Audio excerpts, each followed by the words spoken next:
Hello, and welcome back to my channel. I'm your host and narrator, Giles with a J, and we're on Season 21, Family Annihilators Part 2. You can check out Season 4 Family Annihilators. There's a link to the playlist in the description. If you enjoy true crime, subscribe and hit the notification button so you never miss an episode. You can also hit like or leave me a comment. Now, on with the show. At 9:30 p.m. on Easter Sunday in 1975, police in Hamilton, Ohio responded to reports that a person had been shot. When officers looked inside the house, they noticed uneaten meals and half-finished cups of coffee sitting on the table alongside brightly wrapped Easter eggs. The only thing that was out of place were the 11 bodies lying on the floor, covered in blood. This is Monsters.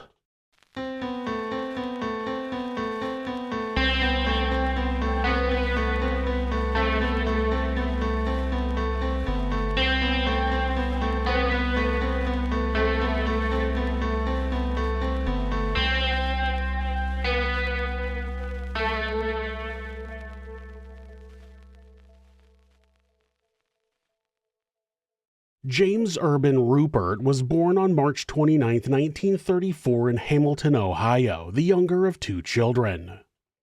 Hamilton is a quiet Midwestern town nestled alongside the Great Miami River, 20 miles or 32 kilometers north of Cincinnati.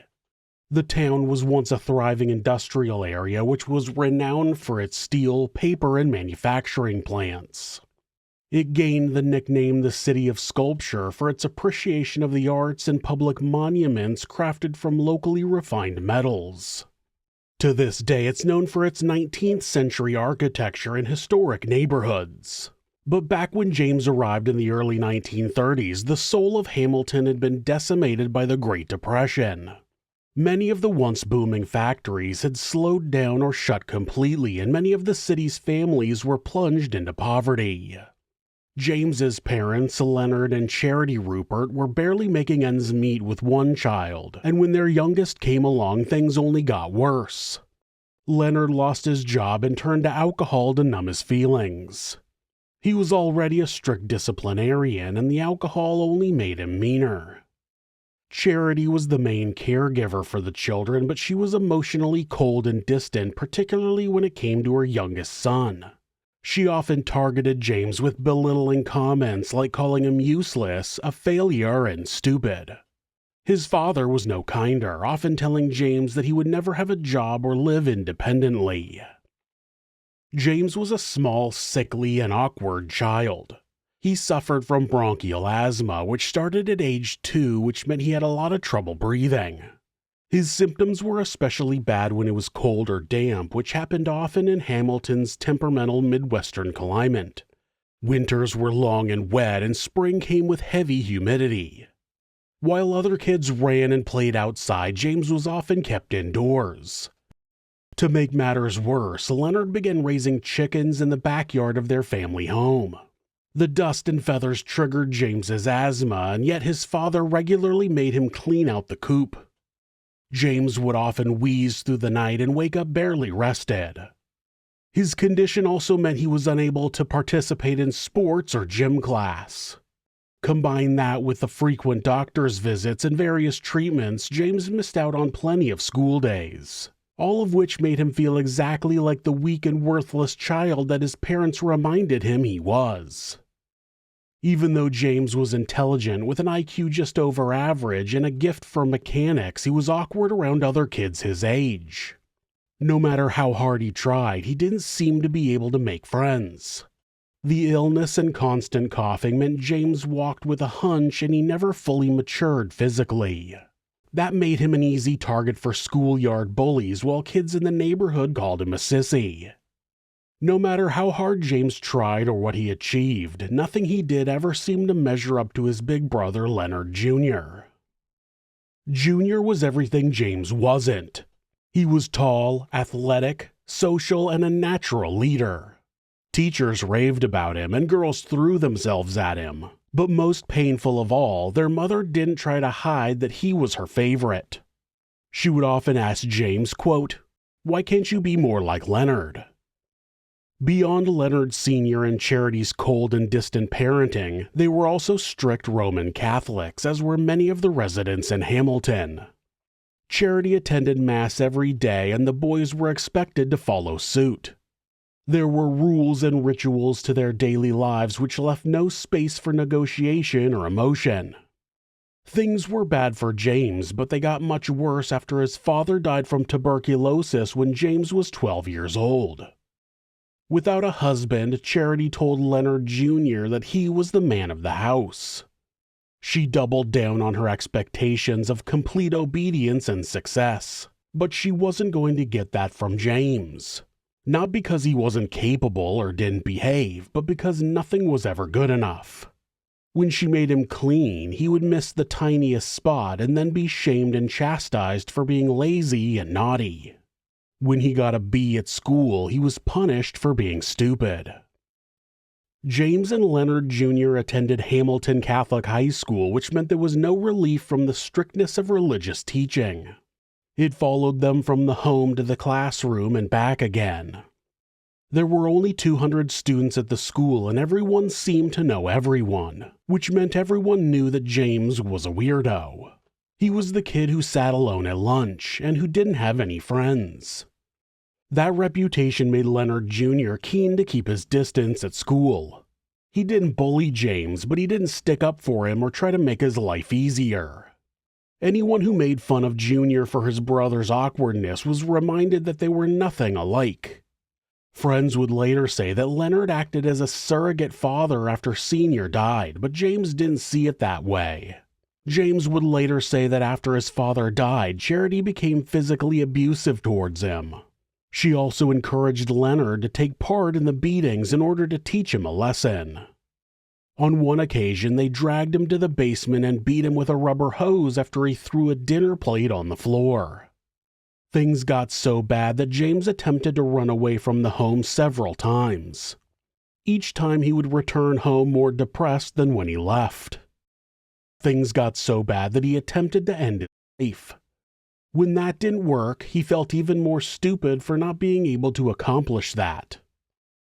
When James was 18 years old, he was hospitalized for spinal meningitis, which is a serious and potentially life-threatening infection of the membranes surrounding the brain and spinal cord. He spent weeks in the hospital while life carried on as usual for everyone else. When he recovered, he was even weaker and more miserable than before. He would later say that during that time he spent a lot of time contemplating ending his own life. His mother complained that he was a burden and she wished he had never been born. She never spoke like that to Leonard. It was clear that Leonard Jr. could do no wrong, while James could only do wrong. When Leonard finished high school, he joined the military and got a degree. Charity reminded James that those were achievements he would never have. When James finished school in 1952, he enrolled to study electrical engineering at Xavier University and later the University of Cincinnati. He was an average student with mostly B and C grades, but Charity's self-fulfilling prophecy came true and he dropped out after 2 years. He managed to get a good job at General Electric, which gave him enough money to move out on his own, but it didn't last. After leaving GE, he got a temporary position as a draftsman, which meant he had to travel frequently around the Midwest. When James wasn't on the road, he would visit the local library every day. He particularly enjoyed reading the financial section of the New York Times, Wall Street Journal, and Washington Post. Another part of his daily routine was to walk from the library to the bank to check on his investments and stocks. Then he would wander over to his favorite local bar called the 19th Hole. By the time James was 30, he was living in the spare bedroom of his mother's house. His traveling draftsman work had dried up, and with no job and no money, he was forced to move back home. After that, he floated between dead-end jobs and took to drinking heavily just like his father before him. He still went to the library every day and still kept track of the stock market, but after making a string of bad investments, he eventually lost it all. But James had another solitary hobby to keep him busy: target shooting. He had a growing collection of firearms that he would take down to the river to practice. His favorite trick was to walk tin cans along the ground with his pistols. That required precise aim and control in order to hit just below the can to make it jump forward with each shot. Like drinking and investing in stocks, shooting required money which James didn't have. Whenever he ran out of cash, his mother or brother would give him a loan, but he quickly drank the money away at the bar and had to beg them for more. With each new loan, he became more resentful. He blamed his mother, his father, and his circumstances for the position he was in. But most of all, he blamed Leonard Jr. Not only was James's older brother everything he was not, Leonard had also stolen James's one shot at happiness. At least that's how he saw it. Back when James was in his early 20s, he met a woman named Alma.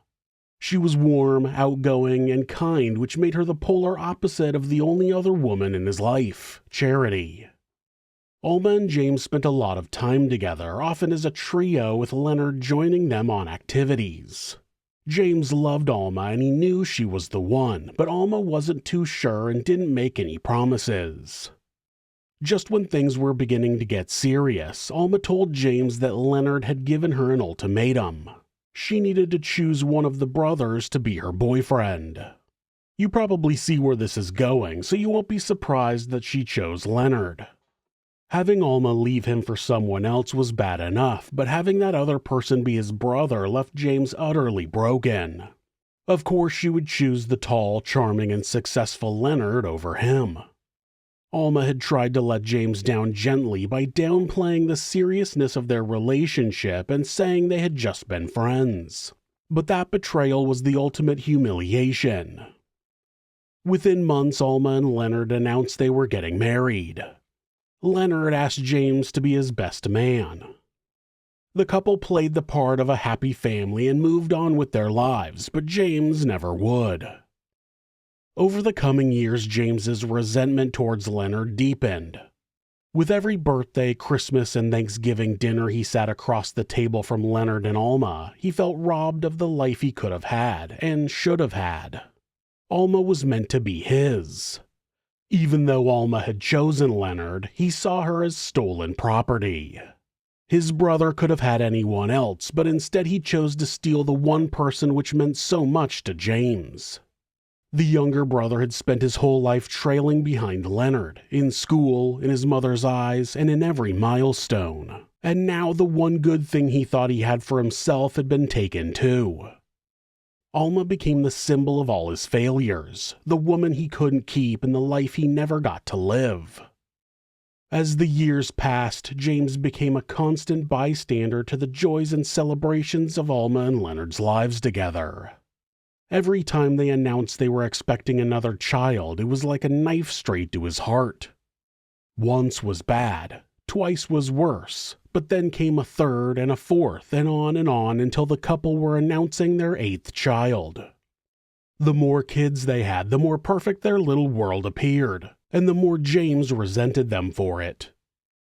James never confronted his brother or sister-in-law outright. But deep down, the wound of their betrayal festered, and the longer it went untreated, the deeper it spread until it consumed every waking moment of James's life. Soon there would be a reckoning. On Easter Sunday in 1975, Charity celebrated Mass at her local parish, just like she did every year.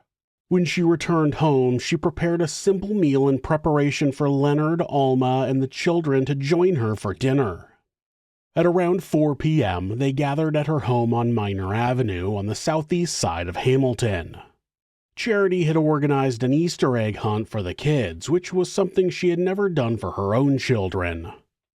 When the fun was over, the family shared their meal and listened as the parish bells rang out across the township, signifying the end of the holiday mass. James didn't join the family for the meal. One day earlier, he had turned 41, which he celebrated by drinking at his favorite bar into the early hours. He was barely awake when his family arrived for their annual Easter family dinner and in no mood to sit by and smile politely while they went on and on about how perfect they all were. As the family took the last bites of their meal, James walked into the dining room. In his hands were 3 loaded handguns and a rifle. At 9:30 p.m., 2 local patrol officers received word that a person had been shot at 635 Minor Avenue. When they arrived at Charity's home, they met James at the front door. He was clean-cut and dressed in a tidy shirt and pants. He calmly told the officers that someone had been shot inside. The officer asked a couple of questions about what had happened, and when he mentioned going inside to see if someone needed help, James shook his head and said, quote, "No, nobody's alive." The officer pushed past James into the small living room directly beyond the front door. Other than the normal furniture and Easter decorations, all they could see was red. Red up the walls, on the ceiling, and all over the kitchen. After taking a breath, the officer connected the red to the bodies. They were everywhere. Some were on the floor and some slouched over the living room furniture or next to the dining table. One was right near the rear door of the home, and then the officer noticed on the table was several guns. The next thing the officer registered was that most of the bodies belonged to children. He counted once, then again, and then again for good measure. 8 children, 3 adults. When the officer backed out of the house to the front door where James was standing, he asked him if they needed to look for another perpetrator. James shook his head and said no. Before being taken from the scene, James asked if he could go back inside to get his coat. The officers declined. Throughout the interaction outside Charity's home, James remained calm and polite, like 11 members of his own family weren't dead just inside the front door. The 8 children were between the ages of 4 and 17. Next to them were the bodies of his mother, his brother, and his sister-in-law. At the police station, James was read his Miranda rights and asked if he wanted a lawyer. If you want to learn more about Miranda rights, you can check out the video I recently made about the history of the Miranda warning. A link is in the description. James declined the offer of a lawyer. Within half an hour, the prosecutor arrived and asked the same question again. James said he was happy to talk so long as it wasn't about the circumstances surrounding the shooting, as if they might be there to chat with him about something else. Instead, James was asked about his own movements that day. He told the officers that he'd gone out drinking the night before and slept until 3 p.m. He heard his brother and his family arrive at Charity's home around 4 p.m. He explained that he hadn't left the house at all that day until the officers brought him to the police station. When he was asked about the guns on the table, James affirmed they belonged to him. He was asked about alcohol and said his last drink had been in the early hours of the morning. He denied using any drugs or prescription medication that day.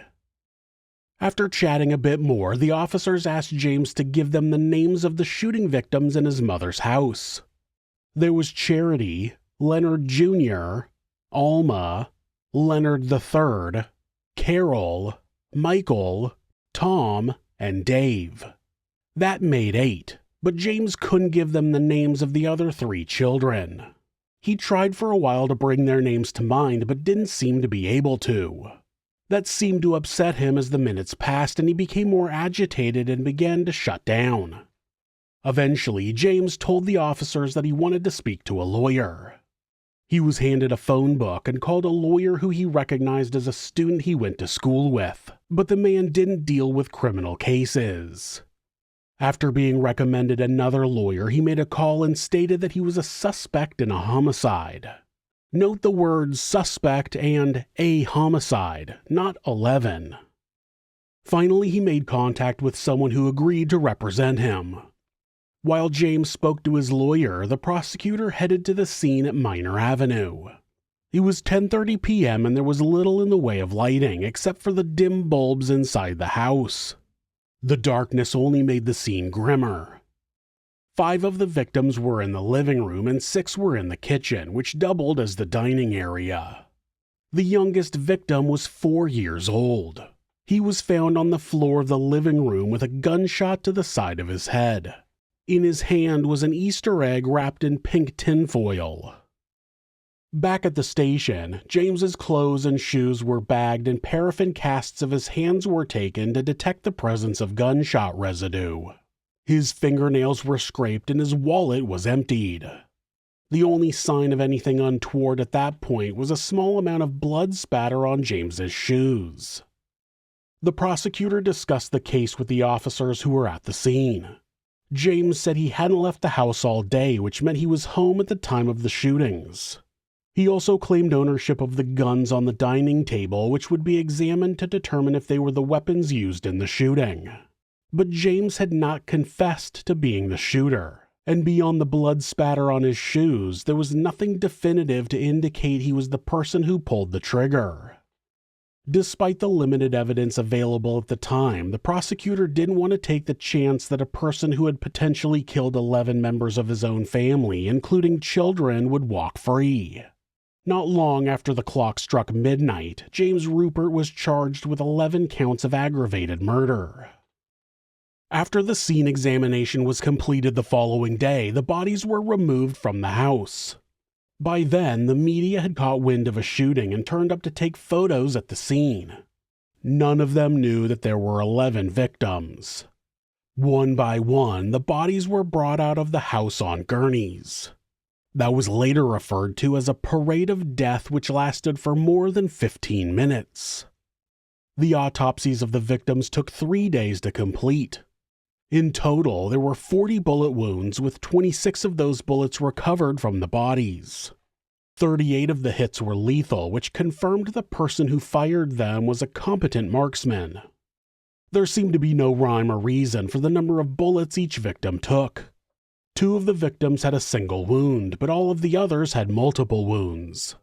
There was 12-year-old Anne, who had 4 shots in her head, each one of them fatal on its own. Charity's most significant wound was a bullet right through her heart. Leonard Jr.'s major wound was through his head. Alma was shot just once. The trajectory of some of the wounds was 30 to 40 degrees, which indicated the killer had stood over the victims and shot them at a downward angle. One of the children was more than 6 feet or 182 centimeters tall, and he had been shot twice in the chest at an upward angle. That indicated that he had been shot while standing up, which was the same finding for the bullets recovered from Leonard. The types of bullets used in the shooting were hollow points. Unlike standard rounds, hollow points are designed to expand on impact, which causes maximum internal damage. They also minimize the chance of the bullet passing through the body. The time of death for all 11 victims was around 6 p.m. on the day of the shooting, give or take 1 hour. When the autopsies were over, the family were farewelled at a funeral which was attended by more than 600 people. At the end of the formal proceedings, the 11 coffins were arranged in the shape of a cross. James was given the option to attend, but he declined. Meanwhile, investigators had some pressing questions they needed answered. First, why had none of the victims been able to get away, and why had no one heard anything? When officers canvassed the neighborhood, they couldn't find a single person who recalled hearing a commotion or any gunshots on the night of the murders. That was exceedingly strange because the scene examination indicated that at least 44 shots had been fired. Forensics determined that an Astra .22 caliber 9-shot pistol found at the scene had been fired 26 times. That meant it had been reloaded twice during the course of the shooting. Consider how long it takes to shoot 9 rounds, reload, shoot 9 more, reload, and shoot 9 more. And that's in between all the other rounds. And yet no one outside heard anything. There were no reports of screams or gunshots, and no one inside was able to get away. One of the children's bodies was found within a couple of feet of the rear door and another close to the front door, but they had been killed before they could make it out. That indicated the shooting had happened very quickly and all of the victims had been incapacitated within a couple of minutes. James had a long history with weapons. On applications for jobs he had applied for over the years, James listed his hobby as guns. There was no doubt James owned the weapons found at the scene. He had admitted as much, but aside from his fingerprint being found on the barrel and trigger guard of the Astra, as well as a box of .22 caliber ammunition, there was nothing to prove he had pulled the trigger. The Sentinel revolver and a .357 Magnum recovered from the scene did not have any fingerprints. James had admitted he never left the home that day, which meant he was at the home during the shootings, but he had never come close to confessing that he was responsible for the murder of 11 of his family members. Investigators found a potential answer about why no one had heard anything when the owner of a local antique store came forward. His business also sold guns and ammunition, and the Thursday before the shooting he recalled having a discussion with James about silencers. Another member of the community recalled several discussions with James about shooting a weapon through a pillow to dull the sound. Just a couple of days after the shooting, a grand jury indicted James on 11 counts of murder with the specification that it was a purposeful killing involving the death of 2 or more persons. That meant James was eligible for the death penalty, which at the time was the electric chair. Less than a week later, the prosecutor received a call from James's attorney to say his client was paranoid, extremely depressed, and suicidal. He asked that James be put under a 24-hour watch to ensure he was safe while in custody. The lawyer said the assessment of James's condition had been made by Dr. Mechanic, who was a renowned psychiatrist and professor at the University of Pennsylvania. He had been retained by the defense team to assess James's state of mind in order to inform their case going forward. The prosecutor spoke to the psychiatrist to understand more about James's condition. He asked if James had offered any insight into how the massacre occurred. That version of events offered the first explanation for what might have happened inside 635 Minor Avenue that night. According to James, he had come into the living room while his family was eating dinner. James was carrying his guns because he intended to go target shooting, which is something he did most weekend evenings. As he walked through the room, Leonard asked him, quote, "Will the rebate help the economy?" He was referring to a tax credit the government was offering to middle-class Americans to help boost the economy. James replied, quote, "Not much." Then Leonard asked him about his car. James drove a gray Volkswagen Beetle, which had been having a lot of trouble over the previous few years. James believed his big brother had been intentionally damaging his car in minor ways so that it was unreliable and annoying, but not enough that he would replace it. James suspected that he had been adding too much oil to the engine and fiddling with the plugs. On another occasion, Leonard had touched the bumper with his foot and it broke off completely a couple of weeks later, which only deepened James's suspicions. So when Leonard asked James about his car, it immediately triggered a response. He knew that Leonard would often make those kind of jibes in front of others so that James couldn't react. But that time, James saw red. He didn't care who saw what he did next. According to the psychiatrist, James used one of the guns to shoot Leonard point blank right there in the living room. Charity saw what happened and lunged towards James, but she fell short and he shot her too. Then he shot Alma. All of the adults were dead, and James registered that the people who had slighted him and caused him so much pain over the years were gone, and the only ones left were the children. James began shooting at them randomly right where they sat. He would later say that he incapacitated them all immediately, but several of them survived their initial wounds. James told his psychiatrist that he went back and shot them again, some of them multiple times to, quote, "end the moaning and put them out of their misery." Before ending the conversation with the psychiatrist, the prosecutor asked to meet with James's lawyer in person the next day. Then he called the jail and asked that a guard be posted outside James's cell at all times. The next day, Dr. Mechanic told the prosecutor that James was grossly psychotic and suffered from persecution complex and paranoia. His opinion was that James had been that way for at least 10 years. When James was done with shooting his entire family, he had thought about killing himself, but in the end he decided that he couldn't bring himself to do it. Of course. James had also told the doctor that the youngest victim was on the toilet when he shot him, which didn't line up with the scene. The 4-year-old boy was the one found lying on the floor of the living room holding an Easter egg. There is an expectation of doctor-client privilege, especially when it comes to the kind of information the psychiatrist was discussing. But the doctor told the prosecutor that he was sharing that level of detail because they intended to enter a plea of not guilty by reason of insanity.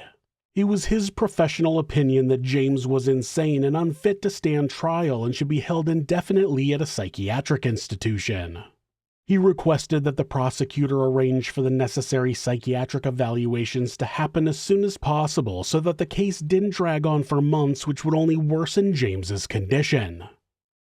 The prosecutor listened to all of the points the psychiatrist had outlined, but the claim of insanity didn't sit well with him. Detectives had spoken to hundreds of people who knew James, from acquaintances to colleagues and his ex-employers.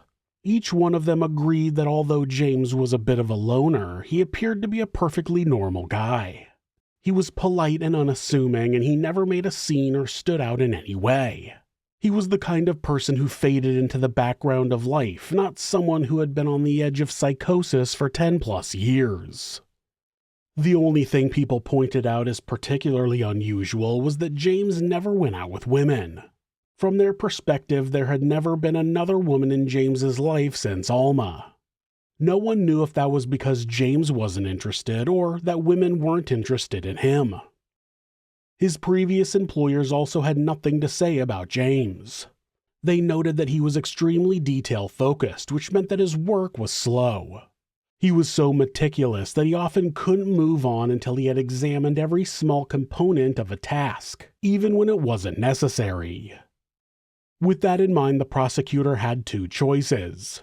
The first was to concede that James was insane and therefore unfit to stand trial. He would still be locked away, and that option would mean no lengthy trial. The second option would be for him to pursue James for murder on the grounds that he knew exactly what he was doing when he murdered 11 people in the living room of his mother's house. The prosecutor chose the latter. Sure enough, on the day of James's arraignment, his lawyers entered both a not guilty plea and a not guilty by reason of insanity plea. In simple terms, James was saying that he didn't do it, but if he did do it, he was insane at the time. The judge ordered a psychiatric evaluation to be conducted within 30 days, and because it was a death penalty case, he ordered that James be held without bond. A month later, James appeared in court again for his competency hearing. That would determine whether he was fit to stand trial. Before I go over their testimonies, I want to point out that I often relay information about someone's medical diagnosis or treatment on this show, and I want to make it clear that I'm just repeating what the details were at that time. Often, when I cover a case that took place decades ago, the names of conditions or the types of treatments have since changed. So, if I were to explain that someone was diagnosed with Munchausen syndrome or Asperger's, those conditions have since been changed and renamed, but those were the diagnoses at the time of the respective cases. A lot of information about mental health has changed since the 1970s, but these were the opinions of the psychiatrists at the time of this trial. The first expert for the prosecution testified that James had signs of a paranoid psychotic state, which he said might have been caused by brain damage from the spinal meningitis he had as a teenager.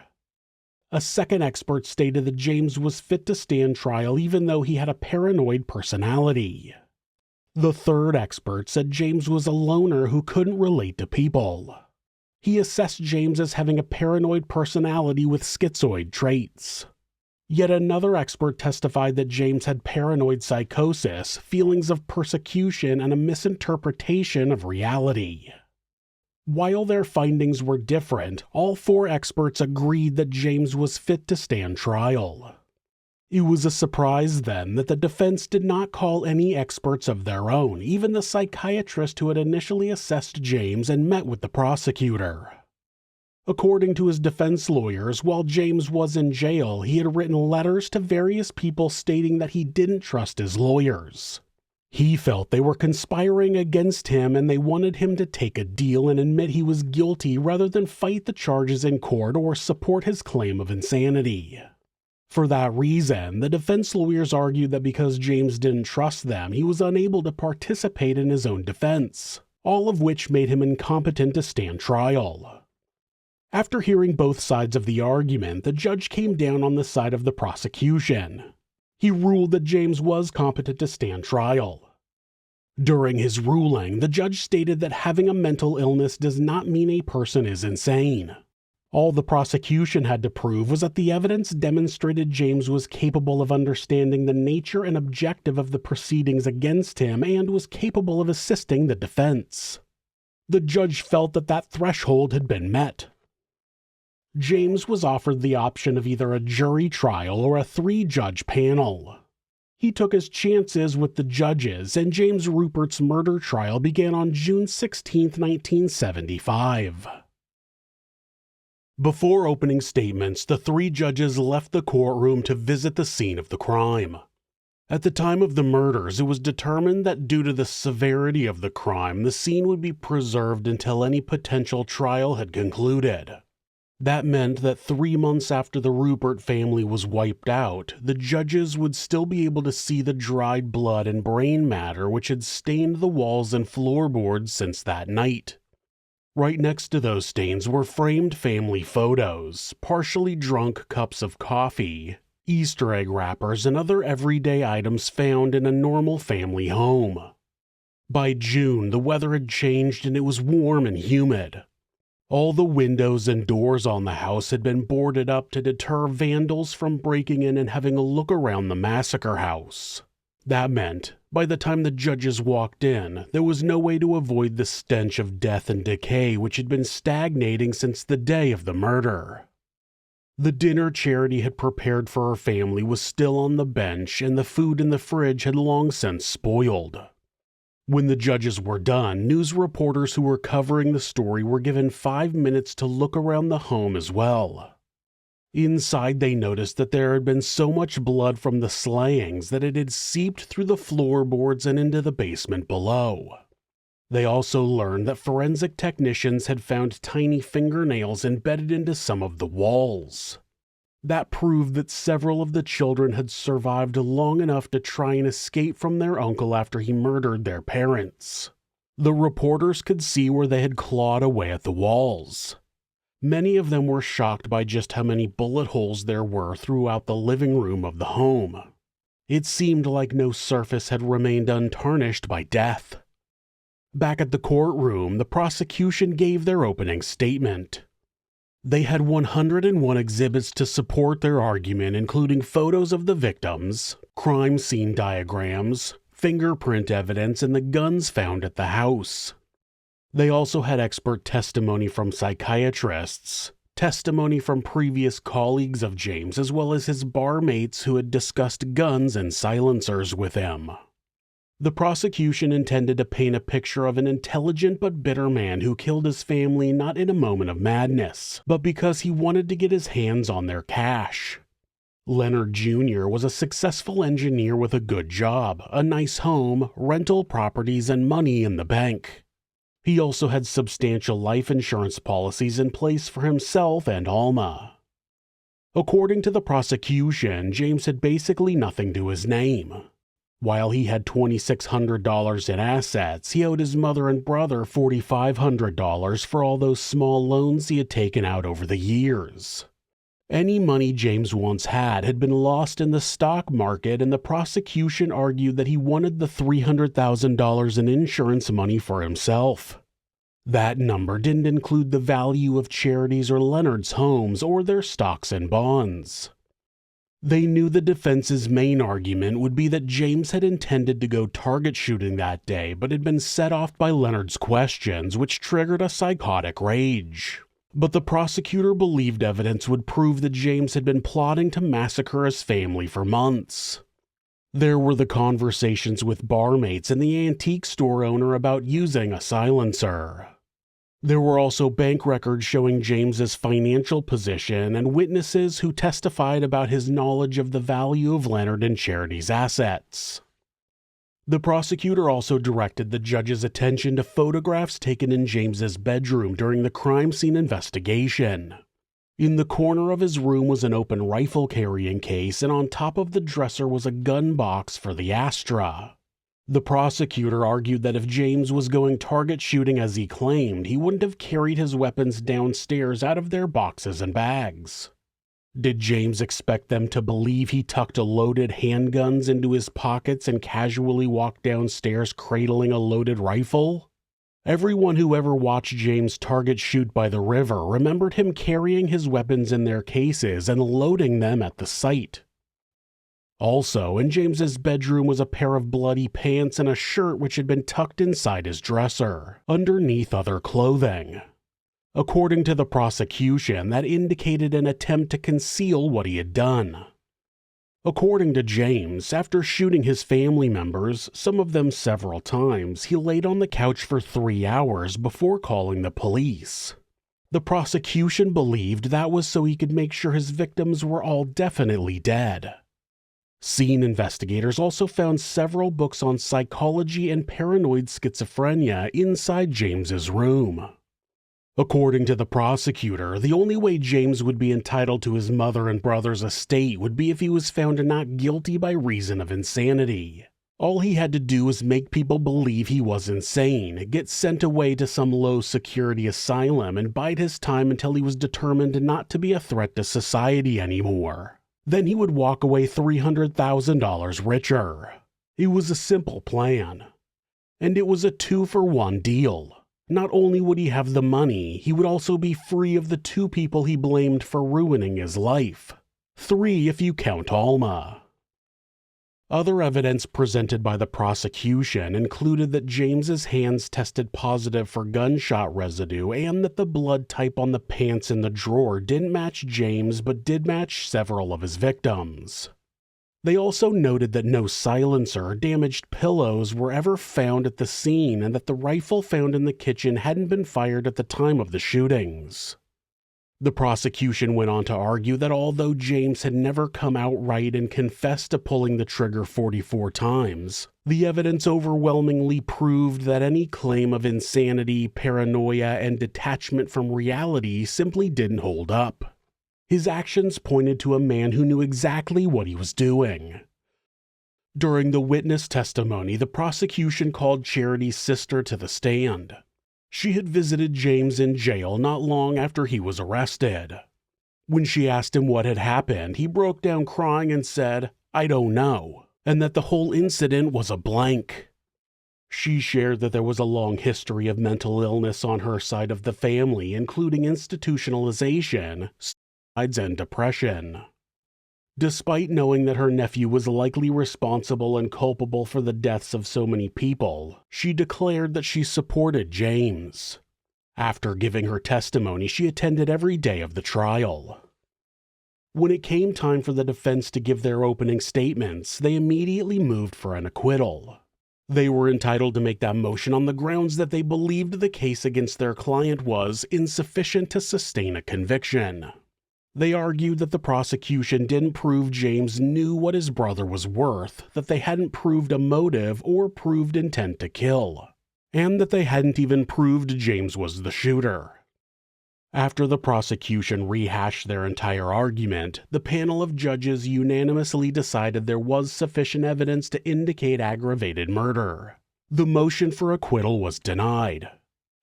As anticipated, the defense presented James as legally insane and so mentally unwell that he was incapable of stopping himself from carrying out the slaughter of 11 family members.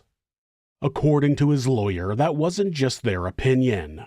9 private psychiatric and 2 court-appointed experts all found him to be mentally ill at the time of the killings. They shared that the root of James's psychosis stretched back to childhood when he was apparently forced to spend time locked inside the chicken coop behind the family home. They also stated that Charity often told James she wished he was a girl and dressed him in feminine clothing and spoke to him like a baby. James told the psychiatrist that Charity would make him sleep naked next to her, and on at least one occasion he woke up to find himself in a compromising position with his mother. His feelings towards Charity got worse in adulthood when he discovered he was impotent. As an adult, he had at least one homosexual encounter, and besides Alma, there were no other romantic relationships in his life. Being emotionally cast aside by his mother, combined with a lifetime of living in Leonard's shadow, formed the foundation of a mental collapse which was decades in the making.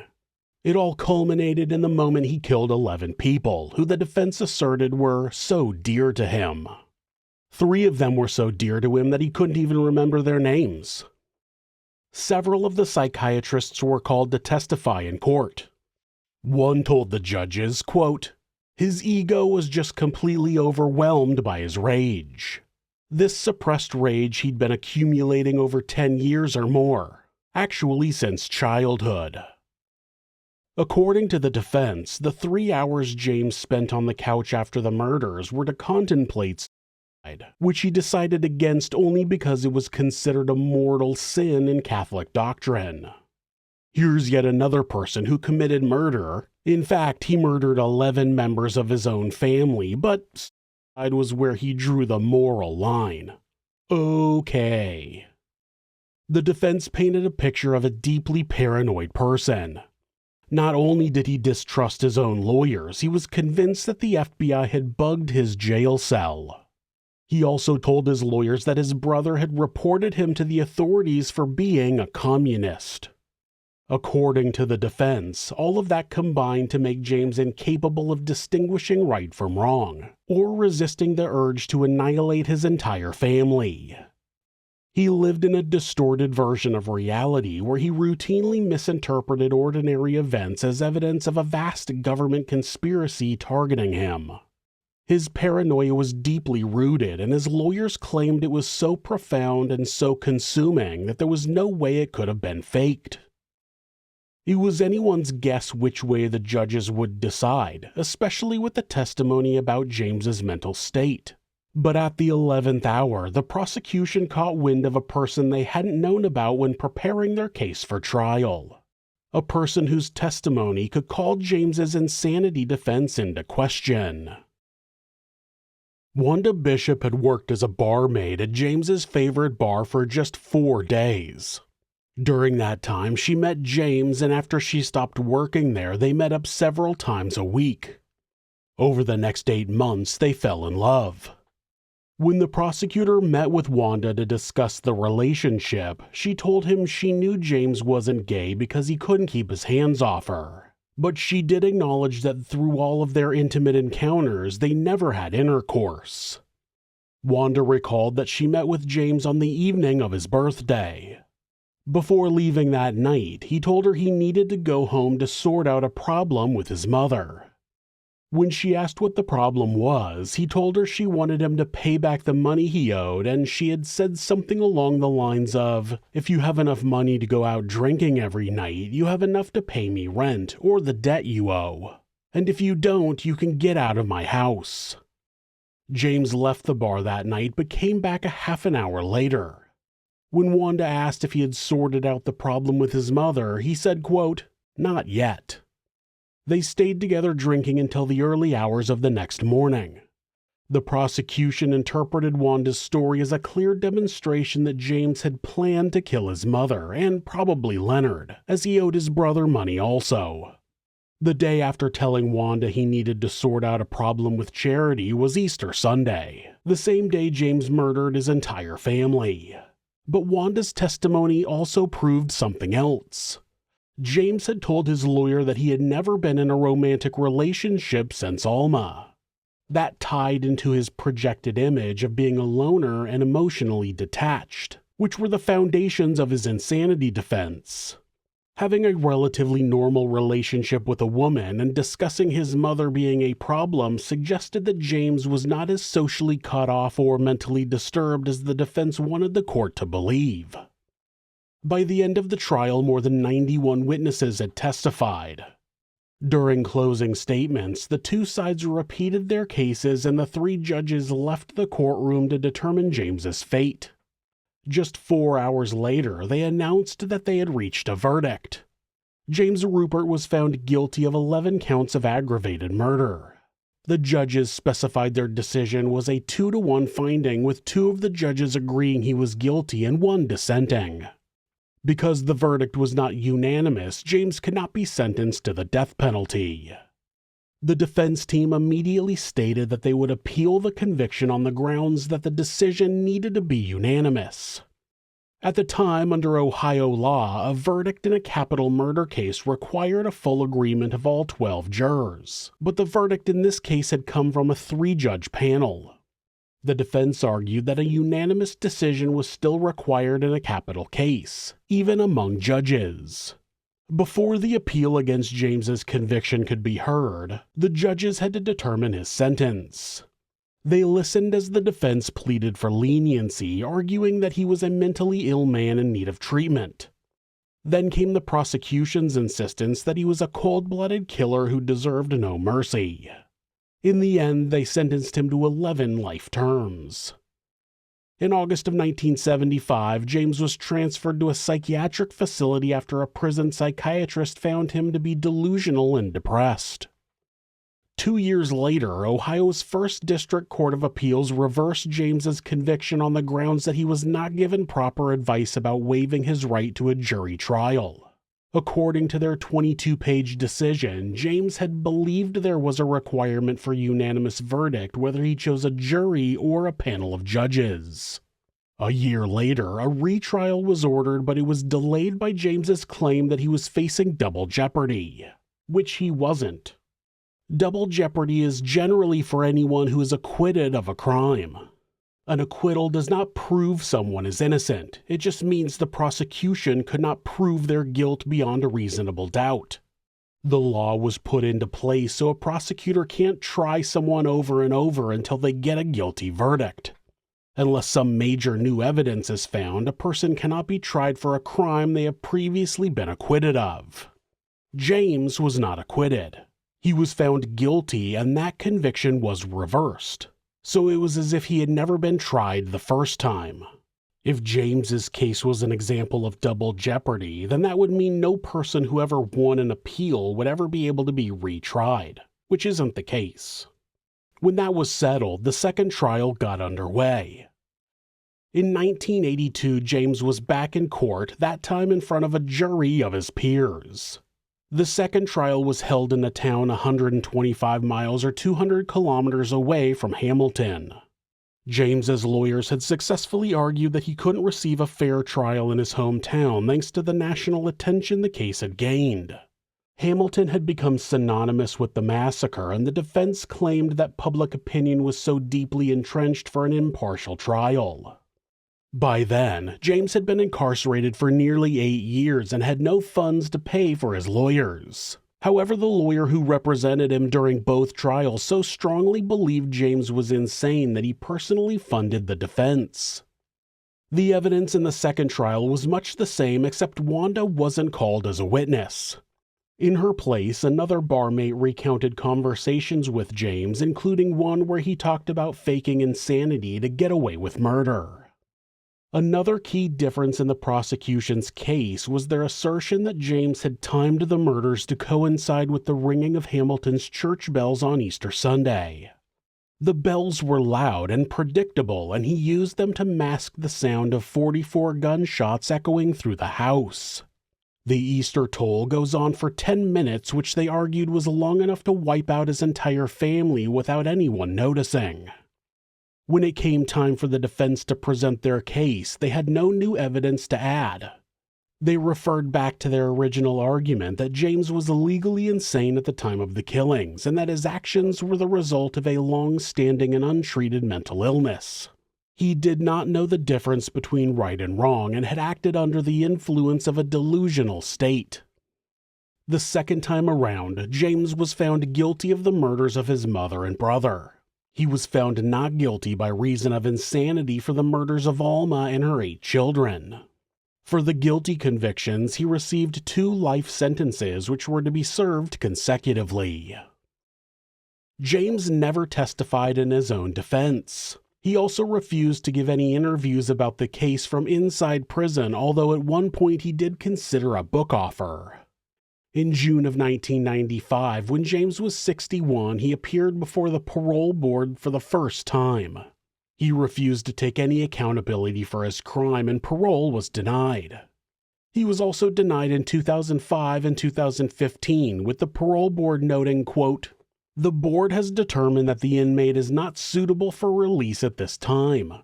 The inmate has not completed any recommended programming and does not appear to be willing to do so. The inmate's record notes negative institutional conduct. The inmate took the lives of multiple victims. There has been strong community objections to his release. The release of this inmate would not be in the best interest of justice." James's next parole hearing was due to take place in April of 2025. However, he died of natural causes in June of 2022 at the age of 88. After the initial trial, all of the personal items from inside Charity's home were sold off at a macabre public auction. The house was cleaned and rented out, and to this day still stands. The Easter Sunday Massacre remains the deadliest single-shooter murder in Ohio history. It's unfortunate that James's parents treated him like he wouldn't amount to anything, but it's even more unfortunate that he became a monster who perfectly lived up to his parents' expectations.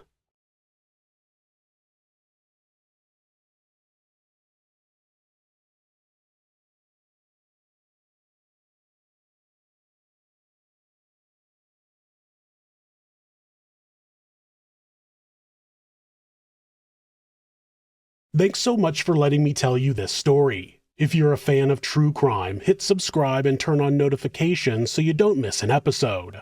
You can also hit like or leave a comment. If you'd like to support the show, check out our merchandise at thisismonsters.com. The link is in the description. Thanks again, and be safe.